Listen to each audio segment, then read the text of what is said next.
What's up, everyone? I am super excited for our guest today, Miss Haley Jordan. She is one of my favorite people and biggest inspirations in the sports world.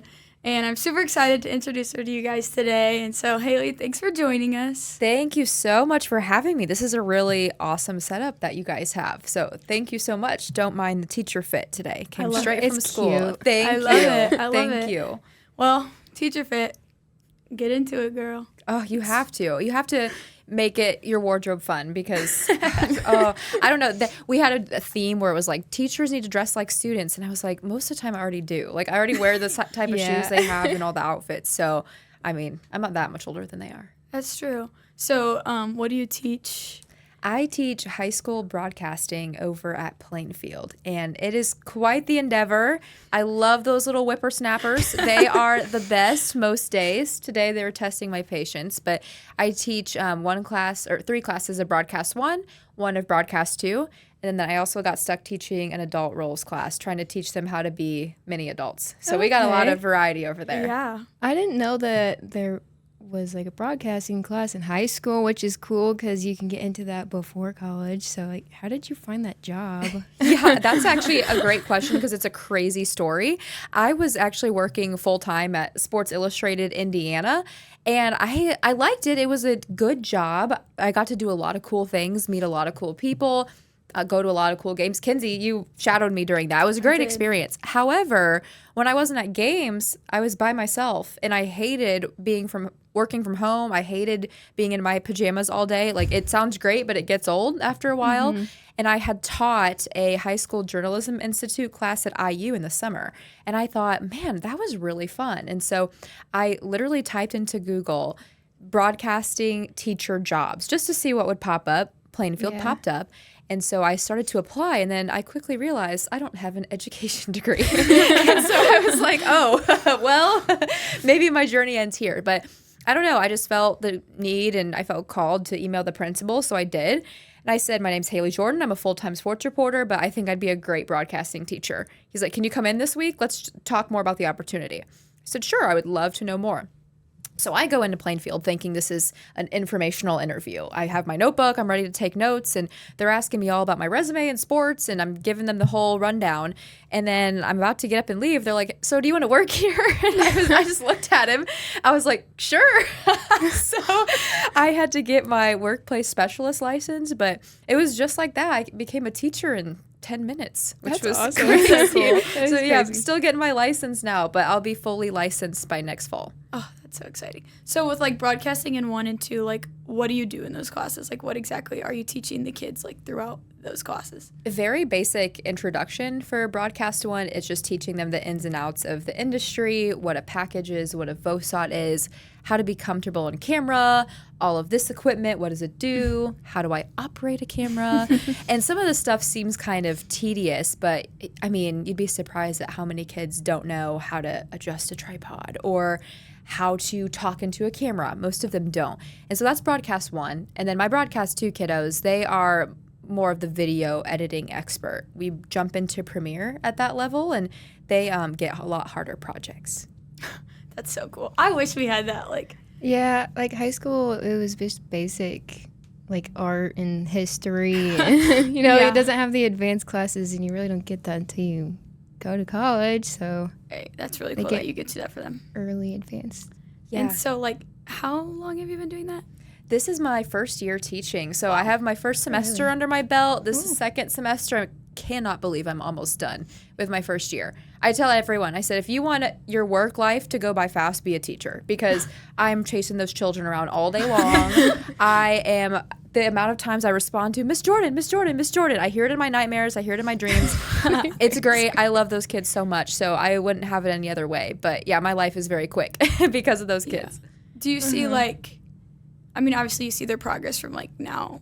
Like, what does that impact like feel for you, or like how does that just make you feel when you get to see them like learn these things they don't know, or like continuing to grow in like what they're doing? Yeah, I'm a 3-2 on the Enneagram. So 2 is the helper in me, which means that will make me a decent teacher because I care about those kids. I care about their grades.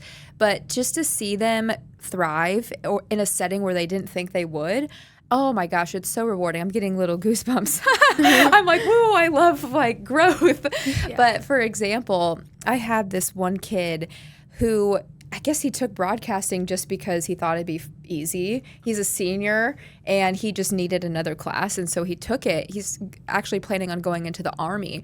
But he started talking on camera and doing play-by-play and analysts. And I was like, that kid's better than me. And I couldn't believe it. He's like 18 years old. And so I went up to him and I was like, have you ever thought about doing this professionally, like going to school for it? And he said, no, I want to go to the Army. I said, okay, well, let the Army pay for your school. And then when you get out of the Army, go to IU Media School and be a gymnast because you can and because you're really good. He had no idea how good he was. He still doesn't know. He has no clue. And he's gotten even better since the year has gone on. But that really is rewarding for me to see the progress. Some of them are like diehard little mini broadcasters, which is cool. That's really cool. So what are you doing right now? Right now in class? No, like work-wise. Like, what are you doing with broadcasting or just in general? Yeah. So let me. I'll walk you through like a typical week. Like this week be a good week. So I work 9 to 5, 8 to. I don't know why I said 9 to 5. I'm thinking Dolly Parton. Yeah, I work more like 7:45 to 3:20 are my school hours, and that's Monday through Friday, so every single day. And then in the evening, sometimes I'll have to lesson plan, other times I don't because we might be having a big project that week. And then on Thursday, I'm going to Notre Dame right after school. So as soon as I stop being a teacher, I transform and I drive all the way to Notre Dame and I'm going to sideline report the Clemson Notre Dame women's game. So I'm very excited for that. But that looks like a lot of studying. Tonight, after I get done with this podcast, it's going to be a lot of studying, watching highlights, watching full games, getting that ready to go. Then I'll sideline report, come back. And once I'm back, I have a little bit of a break, and then I start Indians baseball season here soon in April. So we have that coming up. I'm covering dirt track racing this summer, and we'll be in 15 different cities. So I'm kind of all over the place, but right now that's what it looks like. A lot of driving. How long does it usually take to study? Like, what do you said you do highlight videos and stats, or what else do you study? Yeah, for sideline, it's much easier because I'm not talking the whole time. They'll hear from me maybe 4 to 5 times in a game. So I would say I put in about 5 hours of studying for that. So it's not too crazy. If I'm actually calling a basketball game, volleyball game, I put in anywhere from 12 to 20 hours of preparation. So that's looking up stats. I have what's called a spotting board with every single player's name on it, number, stats, little story nuggets, as I call them. Oh, maybe this girl plays the baritone. That's cool. I can talk about that on the broadcast. So it's creepy because I know everything about these girls. And one time, I saw one of them in the bathroom. I'm like, oh my gosh, you're so-and-so from, and she's like, who are you? I'm like, oh, I'm calling the game. I know about your whole life. So, that's so funny. Yeah, I know too much about them. Mm-hmm. So you said racing now, which is totally new. Yeah. Like, what are you doing for that? What's that going to look like? Why did you choose that?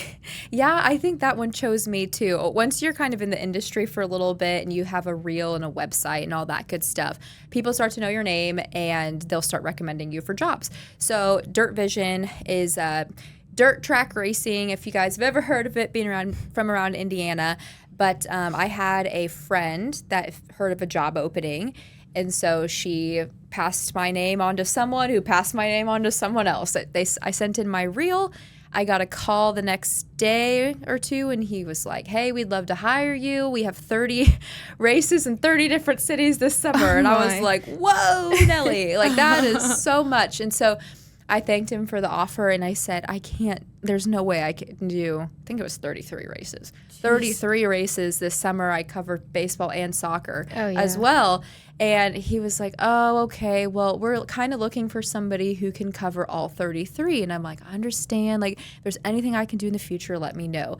And then he calls the next day. He's like, all right, you can do 15. I was like, yeah. So I have 15 races on the calendar this summer, and then I'll do baseball and soccer. But keep in mind, that's not 9 to 5. It's just kind of scattered throughout the week. Yeah.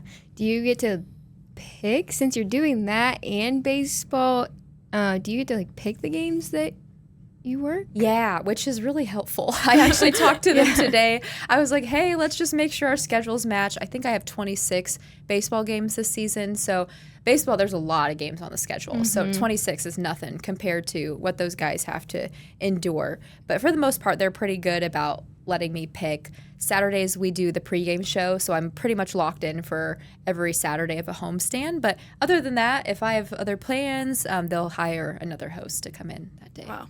So you kind of can be like, I don't want to do this one, or how about no? Yeah, most of the time I do try to adhere to their schedule and like what works best for them. But yeah, if I have something important that pops up, they're usually so good about letting me do that. Yeah, that's really nice. Mm-hmm. So you said soccer, and I know that the Undrafted series, right, just came out not that long ago. Yes. For the Indy 11. Do you want to kind of go into that and talk about that? And Yeah. This is. I'm glad. I hope college kids listen to this because I tell my high schoolers all the time, you won't get jobs half the time if you don't ask or demand to be heard. But actually, there was a career fair over here. I think it was at Gamebridge. And I already had a career, but I was like, I'm going to show up anyway. And Indy 11, there was a table there, and they're building this brand new, beautiful stadium. So I come in prepared in my little dress. I show up, and I'm like, hey, you're getting a new studio, or not a new studio, a new stadium. And he's like, yeah. I'm like, do you want a new reporter? And he was like, okay. Oh my gosh. He gave me his card, and then I emailed him next day. It's got to be like, you got to strike while the iron's hot. Yeah. Emailed him next day, sent him my reel. And then the next week, I got a call from Brad Hodder, who works at Indy 11. And he said, Haley, we'd love for you to host Undrafted. I said, what is that? I'd love to. But basically, it's a TV show about amateur soccer players all over the world who have not been drafted by MLS or the USL Championship. They just, for whatever reason, they played Division III soccer or got overlooked or were injured. And so the show follows all of them as they are trying to vie for a spot at Indy 11 training camp. So I was following these guys around all summer. We had a nice little camera crew, and then I was in charge of taking them aside for interviews during games, and we even went to one of their houses. So it was really cool. Wow. Where episode 10 is happening on Sunday, and then next week's the final episode of first season. Wow. That's really cool. So is that something you're going to do like every season now? We'll see. I was asked back for next season. I don't know if they're going to have a season 2 or not. I think they're waiting to see how it all goes. But if they do, I already said, yeah, I would love to be involved. It was the best thing ever. And I played soccer in high school, so I'm a little biased. I did not know that. Yeah, I was very good. Cool. That's okay. I wasn't good at all. I feel that. It's okay. It happens. Did you get to, like, was it here or you traveled, you said, to their houses or, like, everywhere? Was it just in the U.S. or was it?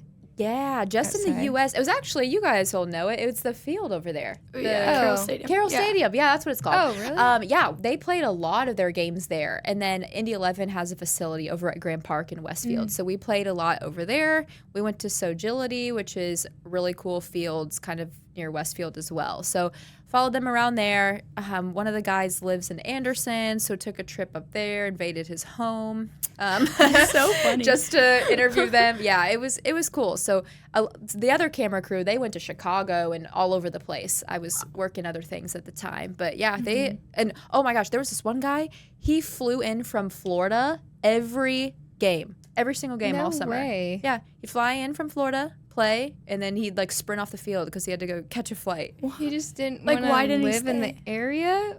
Yeah. So he heard about the program and was from Florida, played soccer over there, but heard about Undrafted, wanted to go pro, and he was like, this is an awesome opportunity. So he flew Yeah. in every time. That's crazy. No like, not even a way. hotel room. Like, he was in and out. I know. Yeah. Wow. Sweaty at the airport. Couldn't be me. Dude, no way. Couldn't be Sorry me. to whoever has to sit by him on the airplane. Yeah. Dang, that's crazy. So with your history and everything, like obviously you've done just about every sport there is that's popular. Like, what are your highlights from your career, or like certain people that you've interviewed that like you just really loved, or like any experiences or like events that you just really, really? Yeah, I have so many different highlights. I've talked to Caitlin Clark before, which was really cool. And back then when I interviewed her, I could never foresee that she was going to be the leading scorer because back then she was young. And so it's so cool seeing where those athletes go now. I've interviewed Reggie Bush before, which is really cool. Matt Leinart. I've interviewed Lee Corso from College Game Day. Oh. Who else? Tim Anderson from the White Sox. Wow. Cody Bellinger. He played for the Dodgers at the time. So, funny with Tim Anderson. They asked me, his agent reached out and asked if I would interview him. And I thought it was a scam because I'm like, why would somebody want me to interview him? Because at the time I was working for SI. So I was like, I'm not like a big name or anything like that. And so I thought it was a scam.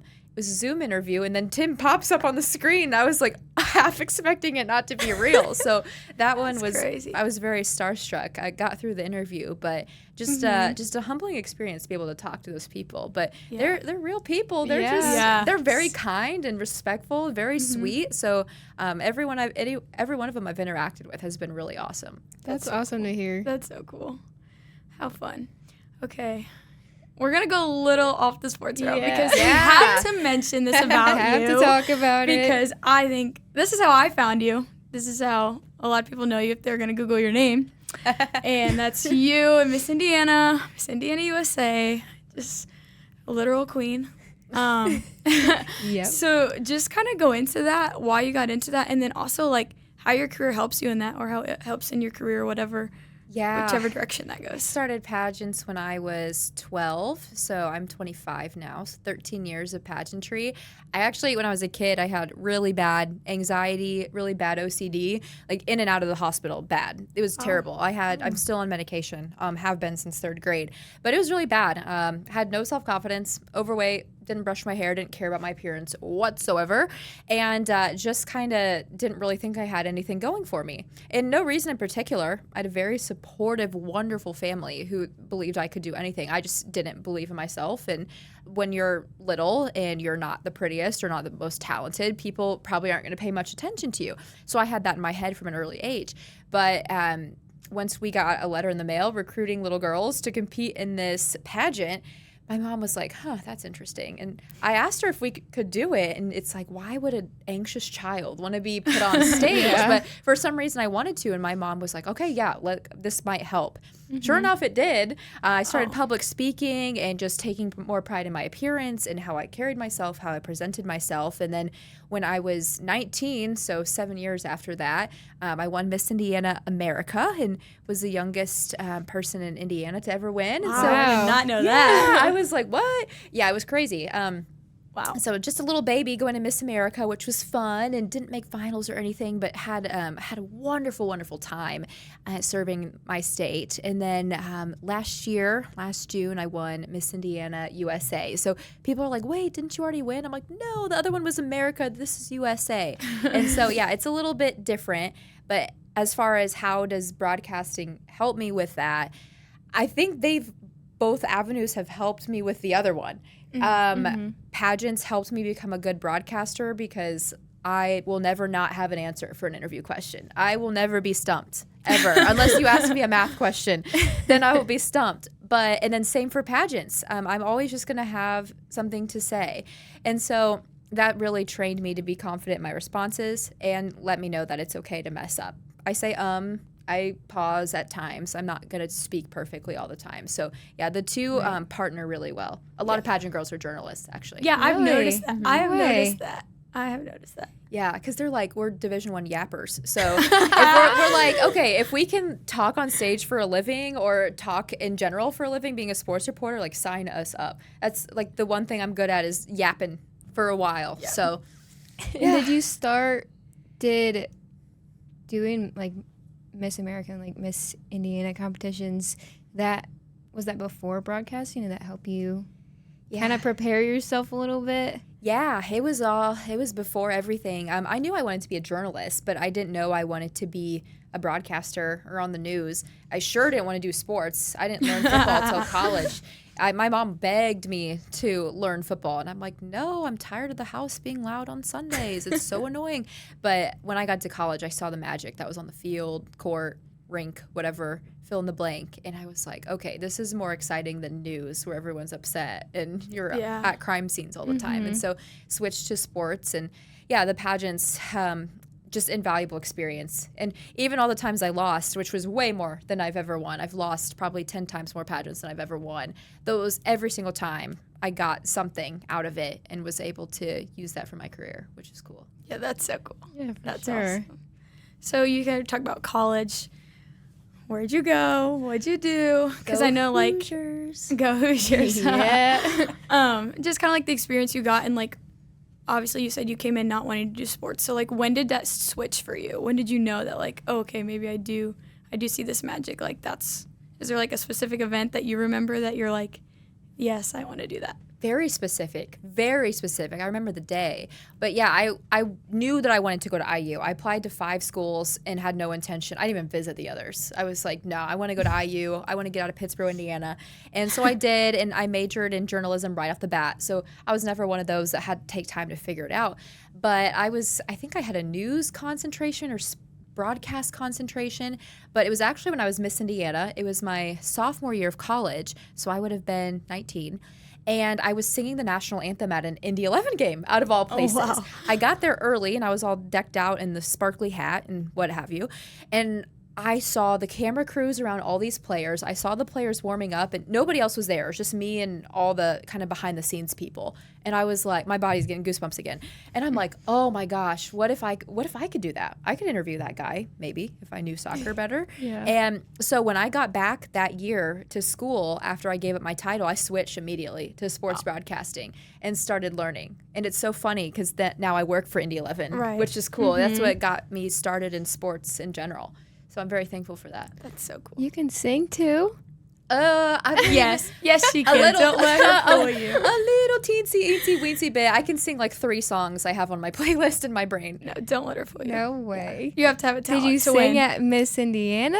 I did. I sang in Miss America, but if you ask anyone in the pageant world, I sing one song and that's Hallelujah, and they're all sick of hearing it. They've all heard it 1,000 times. That's so funny. My brother in particular is like, stop. You've sang it so many times. I'm like, yep. You're like, but I win with it.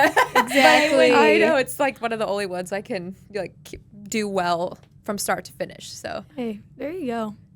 There you go. Woman of many talents. Woman of well, many thank talents is you. so true. thank you. So true. For me personally, like, I have to hype you. I can't do this podcast and not hype you up for being here when you're sitting right next to me, because like, obviously you were the first journalist that I reached out to, and shadowing you and just seeing all you do is super, super cool. And like, now I get to know you on that personal level. It's just been really, really awesome. And one, thank you for doing this. You were the very first person I thought of when we started she talking did. about this podcast. I was like, we're getting Haley. I don't care what it takes. Like, we're going to get Haley on this podcast. And so, like, it's just really cool to see all the things you've done. And, yeah, so I had to put that out there. I had to put the hype up out there for you. Thank you. Yeah, it means a lot. Now, we ask this question to everyone to end this podcast. And we always ask, who's your favorite female athlete and why? I really love Simone Biles. She is the GOAT, one of the best. She's actually, there's a big poster of her hanging up in my classroom, and there's a little tiny American flag on her jacket. We don't have a flag in my classroom, and one of my kids goes, hey, Simone's got a flag. Everyone pledge to Simone. So we pledge allegiance to Simone Biles every single day, which is fantastic. She's a queen, so I love it. So fun. She is unbelievable. She defies gravity. So Literally. she's really cool. But yeah, thank you for the kind words too. I mean, you guys are further along than I ever was at your age. I didn't even know what any of this was when I was your age. So I can't imagine where you guys are going to be when you're my age, 25. Just all the cool pro games you guys get to go to, and you've got great professors and a great community here. So this is really cool to be able to see all this. Definitely blessed. Definitely. Definitely. Well, thank you for being on here. Thanks. And appreciate it always. Yes, thank you guys. Bye.